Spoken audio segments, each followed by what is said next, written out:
Hi, I'm Kira K. Dixon, and today Caitlin Clark is under the umbrellas. Welcome, Caitlin. Thanks for having me. Excited to be here. Well, I heard that it's your first time at Augusta National. So what are the impressions so far? Oh gosh, I mean, like, this is a place that's on literally everyone's bucket list. What happened next, which no one saw coming? Was Caitlin Clark leaving the hardwood and entering the most revered area in golf at Augusta National during the Masters? Caitlin wasn't there to compete. Rather, she was there to take stock, start over, and show us a side of herself that most fans never see. What did she say? And why is this interview going viral right now? Caitlin Clark didn't simply show up at the Masters. She made it important, the golf anecdotes, off-season confessions, and the unexpected ways that golf reflects all she's learned from basketball. I'm gonna do tomorrow. I don't know what I'm gonna do the next day. So maybe play some golf. I think that's what I'm gonna do until it gets too cold in Indiana. So I got that. I'll become a professional golfer. As usual with Caitlin Clark, she couldn't help but start off with a joke. Your family is here with you. They're just off camera. When I told my family that I was working the Masters tournament, that I would get to be here. That's not even working. That's, it's a treat. That I would even get to be in the vicinity of Augusta National. They were so excited. What was their reaction when you found out that you were gonna all get to come? After famously declaring that she had spent her off-season training to become a professional golfer, she doubled down with a new joke, walking Augusta's legendary hills. Had become my preseason conditioning, getting my legs back in shape. She laughed, acknowledging that simply being a fan of the Masters is no easy task. But beneath the humor was classic Clark, combining focus fun and a hint of sarcasm that is always in style. I mean, this is at the top of their bucket list too. Like, they can't get enough of it. I slept in today. My brother and my dad were here right when the gates opened. They were walking around. Nobody's playing, and that's what a lot of patrons do. They just walk around and want to see the course, and that's what my dad and my brother were doing. So they can't get enough of it. We've tried every single food. We're going down the list. So. What's the favorite? At the Masters, Caitlin Clark was the one cheering, not the one receiving it. She was just a fan. Wide-eyed and taking it all in with her family by her side. My favorite, I think the Georgia peach ice cream sandwich. You can't go wrong with that. It's like the peach isn't like overpowering. The sugar cookie is really good. Had a couple of them yesterday. I'm gonna need to get some extra conditioning in when I get back to Indianapolis. But I mean, you can't go wrong with anything. There's just so many things that are so good, and maybe it just tastes better because the view is also so amazing. But yeah, it's been fun. Are you a pimento person? I'm not a huge pimento person, but it's a unique taste. I would pick the chicken salad on the honey wheat before that. I really like the chicken salad. That's my go-to sandwich if I'm picking one. Yeah, I like that. Good protein, gets you through the day. It's really good. What is your favorite? Then she also doesn't hide her priorities, particularly when it comes to the renowned cuisine. As part of her quest to sample all Augusta has to offer, Caitlin acknowledged snatching more than a few less than healthy treats, joking that when she returns to Indiana, she will require further conditioning, whether it be for consuming honey wheat chicken salad sandwiches or planning her next snack. Caitlin is obviously having the time of her life as a fan. How have you planned your outfits this week? Ooh, well, I brought a ton of clothes because I didn't really know about the weather when I got here, but I mean, it's been perfect, but just trying to look the part at least, you know? You do look the part, but you're a golfer, you know exactly what it takes. I haven't gone to the merch area yet, so we're gonna get some good what's Masters. on the... Everything. On the, but also the then you wish gotta list? buy for people too. You gotta stock up on Christmas gifts. My brother's already gone. He spent a bunch of money, I'm sure. Oops. I'll be up there too, but I'll get some hats, get some nice golf gear. Because it's exclusive, you can only get it here, so you gotta go crazy while you can. She hasn't even visited the goods tent yet, but when she does, it's a mission. She organizes her outfits like the rest of us, not knowing the weather, and packed a lot to look the part. I've been watching like TikTok hauls of like what people buy so I can be prepared of what I want to get. Well, because when you go in there, you have to have a strategy. You have to have a plan, yeah. It's overwhelming. There's so many people in there. I'll probably get some coffee mugs. My brother said the coffee mugs were going off I'm a big coffee person, so get some coffee mugs. Presents for the family Fresh Hats coffee mugs because she considers herself a coffee connoisseur. And of course, high-end golf equipment. She even acknowledged that she watches TikTok merchandise hauls in order to get ready for the shopping frenzy. When strategy and style collide, fans almost often get to see details like this. If I remember, I was pretty young and I loved every sport. My parents I wanted to try whatever I could. And I remember on one of my birthdays, I forget how old I was turning, but I was pretty young. I got my first set of golf clubs and they were bright pink, like the kid golf clubs. And I would always beg my dad to take me and go golfing. I just really enjoyed it. I loved being outside. I wasn't obviously very good. I still am a hack, but I think I just love being outside. In this way, Caitlin Clark at Augusta is more than simply a famous athlete at a golf tournament. She represents all of us when we enter a setting we've only ever imagined, calm, focused, and prepared to create memories with the people who are most important to us. The competitive aspect of it, it's like a battle with yourself. It's an individual sport. It's so different than basketball or the other sports that I played growing up. So I think it makes you have this mental toughness about you. I think that's what I love about it. But a lot of my friends played growing up and throughout college, and even now professionally, some of my teammates play. So it's like a fun, competitive thing we get to do together. And that's what I love about it. And yeah, that's the one bad thing about the WNBA is it's during the summer, so I don't get to go out and golf as much, but I try to make as much time as I can without hurting my back because I still need to make some shots, here and there. Here and there, But yeah, I got into it at a young age and I've really always just loved it, and I'm very average at it, but it's so hard. Everybody's mostly pretty average, but yeah, it's fun. I enjoy it. Even though Caitlin Clark is quick to acknowledge that she is not a professional, it's clear that golf has always held a special place in her life. However, how did it all start? Let's just say it involves a birthday, some bright pink clubs, and a lot of perseverance before Caitlin Clark was lighting up basketball courts. She was already falling in love with another sport, one that had no crowds, teammates, or shot clock. Also, I think understanding how much I enjoy it and how peaceful it is. It's such a nice way to get away from basketball and what your reality is every single day, and just to do something where you can calm your mind and be away from people and be outside. Regarding Caitlin Clark, in a world where she's always in the spotlight, golf is more than just a pastime, it's a kind of therapy. The golf course provides a rare sense of calm, where the pressure lifts, the noise subsides, and the attention turns inward. Just her, the club, and the next stroke. Why do basketball players specifically seem to love golf so much?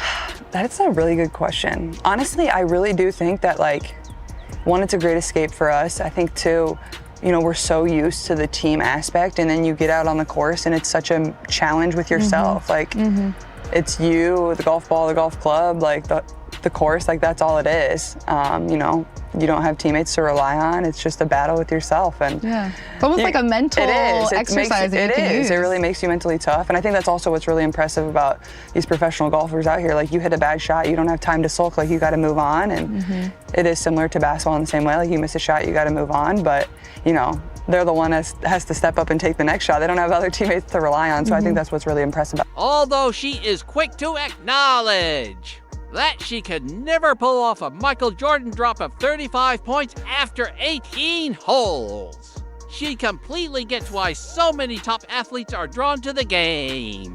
Because it provides a mental reset, a chance to refocus, and a way to return to the grind feeling rejuvenated. Most important thing is managing your nerves Yeah. here. How much do you relate to that? I know that you said you don't really get that nervous in basketball, Yeah. but every once in a while, I'm sure something does spike. Well, it was just interesting, walking around yesterday, the fans are just so on top of you. And I think as an athlete, when you're in your element and you're competing and doing your thing, you don't always realize that. So I'm sure the guys get in their zone and kind of go about their business how they always do, but that element is always something that you can't prepare for. She even views it as training since, like basketball, golf requires you to learn from your mistakes. If you make a poor shot, you still need to make the next one. If you miss a great shot, you have to return to defense. Like just in basketball, like you don't show up to practice and there's not fans there yelling and screaming and cheering or walking alongside the ropes or sitting behind the green. Like those are just elements you can't prepare for. And you know, you just kind of have to zone in and lock in and block out kind of all that noise, but also enjoy it at the same time, because, you know, this place is beautiful and incredible. And, you know, having fans or crowds or whatever it is follow you in professional sports, like that's what makes it really fun. Since Caitlin is aware that it is impossible to replicate anxiety or crowd pressure during practice, basketball and golf share a unique requirement to focus, tune out outside distractions, and perform in front of an enthusiastic audience. She experienced these nerves even as a spectator. But the magic of golf is that it tests her in ways that improve every aspect of her game. I think one of my favorite stories is when Steph Curry, I think it was the playoffs, and I think it was the finals, they had just lost and he didn't play very well. And the next day they had off and he didn't want to go to the gym, he wanted to go to the golf course and just hit balls. And then the next day he came out and had like 45 points and shot really well. And I think it just shows like how nice of a calming aspect it is for professional athletes, but also the competitive side of it. Like, you love that too. And obviously Steph is really good, but I think that is one of my favorite stories, is like, you understand, like, this is an escape for us too. Like, it's that peaceful. And not only is Caitlin a golf enthusiast, but she also understands the game's strategy, thinking, and grind. This same admiration effortlessly ties her love of basketball and golf together. She remembers stories of Steph Curry hitting the range following a difficult game. No, MJ is really competitive with it. The stories about MJ are crazy. Like, he would go play 18 and then show up to the game and drop 35. I could never do that. Like, that's a different breed. But yeah, you find a lot of hoopers also like basketball too. Her sports IQ truly comes into its own when she understands the meaning of stories. Like Michael Jordan making 18 holes before dumping 35 on the court for her. Golf is a mental design that reflects what she loves in competitive sports, not just a fun pastime. I believe Grace was a state champion in high school for golf. Have you played with them? Grace was? Yeah. What? Have you played with anyone? Yeah, I think Grace! You were a state champion golfer? Why did you hide that from me? She was on the team, they didn't play, apparently. Have you played with anyone on this team yet? Honestly, I have not. I need to go. I know Lexi plays a little bit. Christy actually plays a little bit. Me and Christy probably go out there at some point and see if she can swing a golf club. I don't know. But I think a decent amount of people probably play. We can get them into it. We probably need to get some people out there. I want to see like AB swing a golf club. I feel like that might be funny. Yeah, she probably won't like it. It turns out that Caitlin isn't the only WNBA player who steals looks at golf equipment. From lighthearted jokes with former teammate Grace Berger, a real state champion, to current teammates joking about playing, the buzz about golf is subtly circulating throughout the locker room, and Caitlin is fully embracing it, turning into a low-key golf whisperer. What would be your pitch to other athletes in the W to play golf?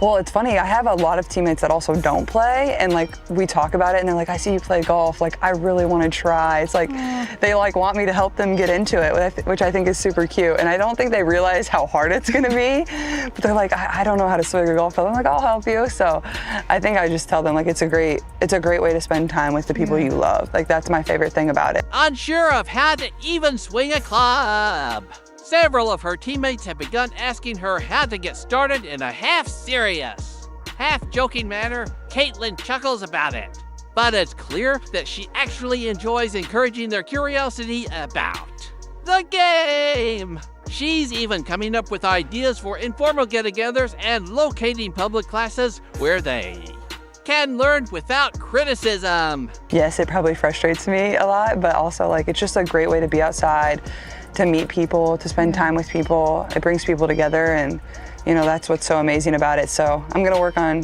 giving some of my teammates a few lessons. I don't know if they actually want lessons from me, but I'm gonna try to help them the best I can. Yeah. But yeah, they want to go out and play. So we're gonna find some courses in Indianapolis and get out there.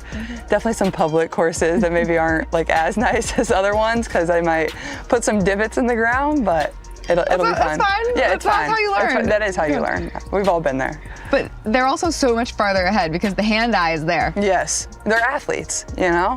They're one step ahead. They're going to be fun. Caitlin is right there leading the way, not as a star, but as a comrade with an extra club, or to share as players try something new together.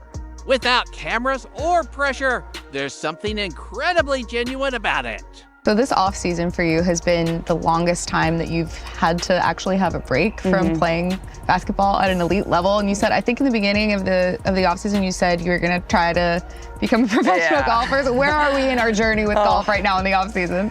Well, I'm in Indianapolis mostly during the off season, so it's so cold. Yeah, that's true. That's true. We gotta get you a simulator. Yeah, exactly. I was joking around, and people were like, "Oh my gosh, maybe she can do it." I'm like, "No, well, people don't understand." That just goes to show what people think of how much of an athlete you are. Which I really appreciate. Which I really It's a compliment. appreciate. Yeah. But it was fun. I played a ton right after the season ended. I got to play with Nelly Korda. For the first time in a long time, Caitlin Clark's offseason looked a little different this year. She had time to relax, slow down, and enjoy something special for herself.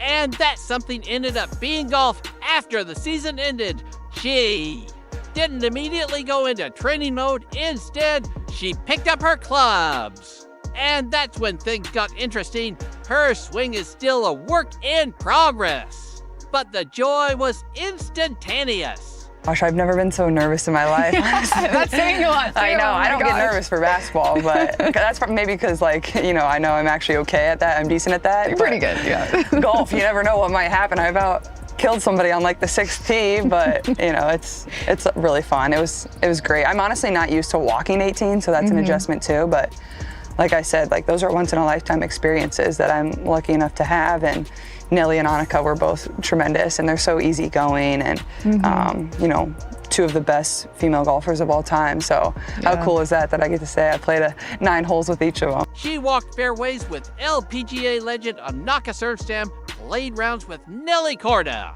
and teed off with John Rahm and Max. She acknowledged that she was more anxious than I am for basketball. But that's what made the experience memorable. These weren't just star-studded events. They served as reminders of how much she still enjoys learning to compete and to be challenged.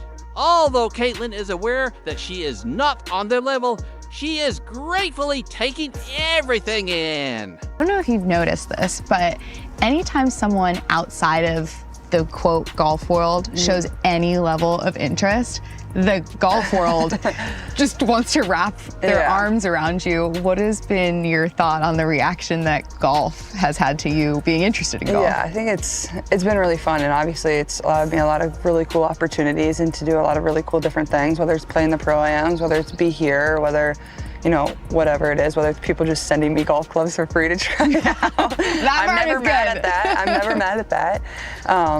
But it's super fun. I think it shows how much the game of golf is also growing. But more than the golf! What really stood out was the warmth with which the golf community welcomed her into pros, sent her clubs, and treated her not just as a guest, but as one of their own. It didn't matter that she played basketball. They were just happy that she cared. And Caitlin felt that she had witnessed the success of crossover support and now wanted to repay them. You know, I think over COVID, it certainly helped too. Like that's when my brothers picked it up. They didn't play when we were kids, and that's when they picked it up and really started enjoying it, and now they can't get enough of it. And it's the same with a lot of my friends and teammates. So, you know, it's just such a welcoming community, and it's really fun for me to be a part of, and, you know, and to bring more eyes to golf. And then in return, you know, hopefully a lot of golf fans start watching women's basketball too. Yeah. It's not about staying in one lane. It's about opening doors for both parties. If golf fans start watching women's basketball and basketball fans start watching women's golf, that's the kind of momentum that makes a difference, because at its core, she has become an outspoken supporter of the LPGA, proudly supporting the women who are breaking new ground in golf just as she does on the court. Caitlin isn't just playing games, she's bridging the gap between Augusta and Gainbridge, the WNBA and the LPGA, and demonstrating that true excellence goes beyond sports. I I honestly would probably put it number one. And I think it's just so different than everything else. There's really just nothing like this. And I think honestly the aspect of like not having your phone is so unique. Like you can tell everybody is so invested and they're really just there to watch the greatness of the athletes. And even the golfers talking about it after their rounds, like they feel a different level of engagement from the fans too and how invested they are. And you're really just living in the moment. And I think as a professional athlete, like you can empathize with that. And I think that's really cool. And then, you know, I just feel like a normal fan getting to follow on the course. And Caitlin Clark described the Masters as being unlike anything else, not just because of the views, but also because of the presence that demands you're not just watching greatness. You're feeling it. As a professional athlete herself, she understands how uncommon and potent that kind of energy is. To her, the Masters is more than just a competition. It's a moment frozen in time with no phones or other distractions. Just the stillness of the course, the weight of tradition, and the quiet. Buzz of fans totally engrossed in the moment. That's what we all love about it, is like you're just one of the normal fans walking around doing all the same exact stuff, and there's just like a peacefulness about it. So I would put that up there at probably number one, because it's just so different. Like there's really nothing like this, and maybe the weather we're getting spoiled with is making me a bit biased, but it's pretty incredible. Yeah. She described Augusta as one of the most magical places she's ever been. And you could tell she meant it for her and her family by the end of the weekend. Caitlin was not just inspired, she was moved from watching groups on the first tee to thinking about how nerves manifest in different arenas. It wasn't just a trip. It was a memory etched in green gold and gratitude. And you know, this show is all about capturing the magic of Augusta National. How would you define the magic of Augusta National and the Masters tournament? I think it's one of the most magical places I've ever been in my life, honestly. Like I think it's that special, and everybody knows that whether you've been here or not, but once you really step foot on this whole course, this entire area, like it just puts into perspective how special this place really is. So it's been a magical few days for me and my family, so we've had a great time. In this rare moment off the court, Caitlin Clark reminded us all that greatness isn't just measured by points or trophies, but also by curiosity, humility, and the way you lift others as you rise. She didn't come to Augusta to dominate, rather, she came to disconnect, reflect, and rediscover why she initially fell in love with sports.